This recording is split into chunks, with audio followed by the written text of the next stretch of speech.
السلام علیکم ملګرو، خدای دې وکړي چې روغ جوړ به زه عبدالله مخلص د خپل وطن ګل وطن چینل څخه نن بیا په یوې نوې او خوندوره ویډیو کې راغلم. ملګرو، څنګه کولی شو چې د یوټیوب چینل لپاره د کور عکس جوړ کړو؟ نو راځئ ملګرو، دا طریقه به زه چې تاسو ته ښیم. د طریقې ښوولو نه مخکې که تاسو زموږ چینل ته نوي راغلي یاست نو زما چینل د سبسکرایب کړئ، څنګ ته د بیل نشان هم آن کړئ ملګرو. نو راځئ په ویډیو پیل کړو. اول به راسو ملګرو رنګونو ته. رنګونو کې به دلته سپین چک رنګ ورته انتخاب کړو. بیا به راسو ملګرو، بیا به راسو د یوټیوب لوګو به راواخلو.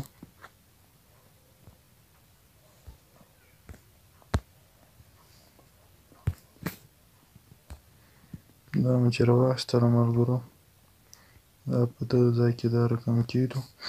بیا به راسو خط لیکونو لیکنې ته به راسو ملګرو. هلته به خپل وطن، ګل وطن،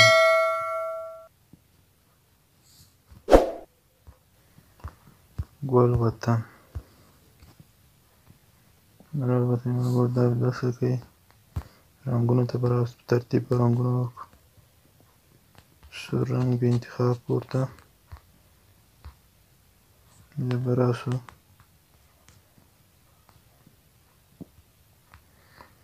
شین رنګ به انتخاب کړو ملګرو. بیا ورپسې راسو ملګرو تور رنګ به انتخاب کړو. دا په دې ترتیب اوس به راسو ملګرو.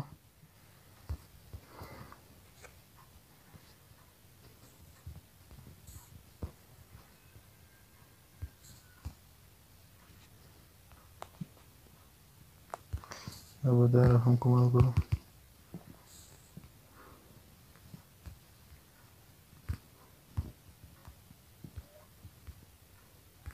بیا به راسو ملګرو، دا به دغه ځای دغه اندازه برابر ملګرو. دلته به دا ډیزاین کړو ملګرو. دا به کلپ ور واچوو. بیا به راسو ملګرو،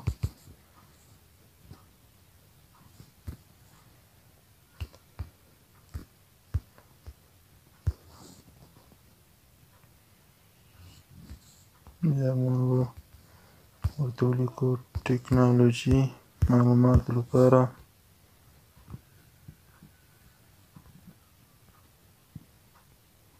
ملګرو دلته به رنګ ورکړو، خط به ورته انتخاب کړو. دلته به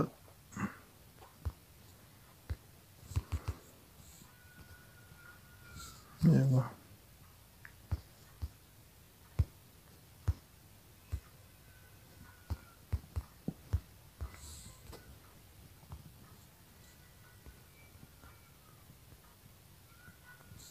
بیا ملګرو دلته به هم رنګ ورته انتخاب کړو.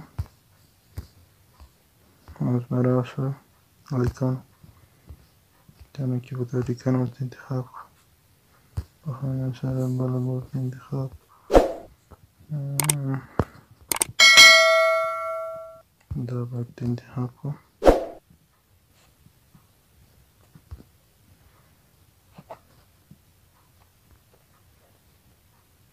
دا د ملګرو دا د کور عکس ملګرو.